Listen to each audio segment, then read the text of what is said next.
आज विश्व आदिवासी दिवस है। इस दिवस को खास तौर पर मनाया जाने भी अब लगा है। 9 अगस्त 1982 को संयुक्त राष्ट्र संघ की पहल पर मूल निवासियों का पहला सम्मेलन हुआ था। इसी की स्मृति में विश्व आदिवासी दिवस मनाने की शुरुआत 1994 में की गई थी।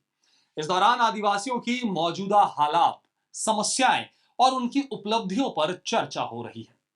आज हम आपको सिरोही जिले में ऐसे आदिवासी क्षेत्र से रूबरू करवाएंगे जहां पर केंद्र और राज्य सरकार की महत्वाकांक्षी योजनाओं का फायदा उन्हें मिला है।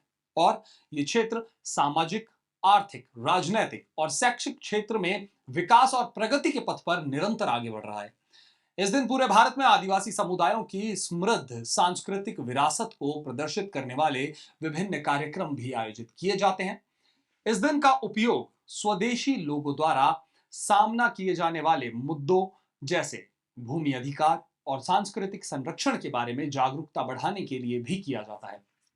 आदिवासी दिवस समाज में स्वदेशी लोगों के महत्वपूर्ण योगदान को उजागर करता है, विशेष रूप से पर्यावरण संरक्षण, टिकाऊ जीवन और जैव विविधता में आदिवासियों के उत्थान को लेकर केंद्र और राज्य सरकार लगातार प्रयास कर रही है, जिससे आदिवासियों के सामाजिक, शैक्षिक और आर्थिक स्तर में बढ़ोतरी हो सके। सिरोही जिला आदिवासी बाहुल्य क्षेत्र है। यहाँ पर आदिवासी उत्थान को लेकर लगातार काम किया जाता रहा है, जिसका परिणाम अब देखा जाने लगा है। आदिवासियों के सामाजिक, आर्थिक और शैक्षिक स्तर में बढ़ोतरी हुई है। अब आदिवासी समाज में लड़कों के साथ लड़कियां भी उच्च शिक्षा प्राप्त कर रही है। इन क्षेत्रों में कई आदिवासी बालक और बालिका अलग अलग आवासीय छात्रावास भी बनाए गए हैं। इन छात्रावास में बालिका भी बालकों के जैसे वहां रहकर पढ़ाई भी कर रही है। उधर प्रधानमंत्री आवास योजना में आदिवासियों के जीवन स्तर में बढ़ोतरी की है। जहां पहले ये कच्चे मकान में रहते थे और बारिश और सर्दियों में दिक्कत का सामना करना इन्हें पड़ता था, लेकिन प्रधानमंत्री आवास योजना ने इनको पक्के मकान दे दिए हैं, जिससे अब ये पक्के मकान में आराम से रह रहे हैं। उनके गांव तक पहुंचाने के लिए अब पक्की सड़कें बन चुकी हैं, जिससे इनको आवागमन में भी किसी भी प्रकार की दिक्कत का सामना नहीं करना पड़ता है।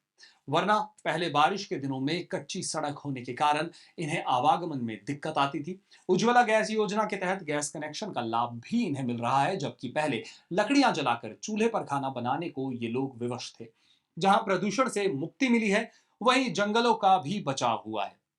दूरसंचार के क्षेत्र में यहाँ टावर लगे हैं ताकि नेटवर्क कनेक्टिविटी की सुविधा से मोबाइल फोन का उपयोग भी यहाँ हो सके। शिल्पू कुमारी है। मैं 10th क्लास में पढ़ती हूँ। मैं भूला से ही हूँ और मैं इस हॉस्टल में पढ़ती हूँ। और मेरी बड़ी बहन भी इस हॉस्टल में ही पढ़ी है। और मेरे घर वाले पढ़ाने चाहते हैं और आगे बढ़ाने चाहते हैं। और पढ़कर मैं कुछ बनना चाहती हूँ, टीचर वगैरह। बीएसटी भी कर सकती हूँ मैं अमित सोनी और यह विद्यालय है राजकीय उच्च माध्यमिक विद्यालय आकाजी गटीवा, ग्राम पंचायत काला महादेव खेड़ा, तहसील पिंडवाड़ा, जिला सिरोही। जो ये ग्राम पंचायत है ये पूर्ण रूपेण आदिवासी एरिया है। यहाँ का सामाजिक स्तर पहले के बजाय लगातार ग्राफ बढ़ रहा है और हम चाहेंगे कि ये ग्राफ बढ़ता रहे। जो हमारे लोकल सरपंच जी हैं, पंच जी हैं, हमारे अध्यापक भी हैं, पूरी कर रहे हैं मेहनत, जिससे क्या है मतलब सामाजिक स्तर ग्राफ बढ़े और इनकी पढ़ाई और एजुकेशन में तरक्की हो। नाम शंकर लाल है, सोनोब राजू लाल, जाति भील। मेरा पहले कच्चा मकान था, उसके बाद में प्रधानमंत्री आवास योजना आई और सरकार ने 1,48,000 रुपये दिए। फिर हमने घर का पैसा डाल के फिर मैंने मकान बनाया। पहले कच्चा चूल्हा था, उसके बाद लाइटें आ गई, लाइट की सुविधा हो गई और प्रधानमंत्री जी ने योजना निकाली, बच्चे भी हुए, स्कूल जाने लगे। हमारे गांव में सीनियर स्कूल है, पुलिसों के पास में है। हम शिक्षित हुए और बच्चों को भी शिक्षा के तौर पे भेजा।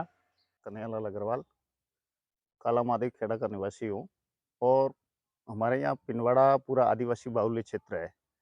जो आज से 20 साल पहले आदिवासियों में लड़कियों को पढ़ाने का बिल्कुल ही कल्चर नहीं था, लेकिन अब शिक्षा का एक ऐसी जागृति आई है कि अब लड़कों को छोड़ के लड़कियों को भी पढ़ा रहे हैं। और केंद्र सरकार की योजना जैसे प्रधानमंत्री आवास योजना है और स्वच्छ भारत मिशन है और दीनदयाल उपाध्याय के तहत बिजली है और अन्य कई योजना से इनका सामाजिक सरोकार ऊपर हुआ है। अब लड़कियां भी पढ़ रही है और लड़कियां भी लड़कों के साथ में कंधे से कंधा मिलाकर रोजगार कर रही है।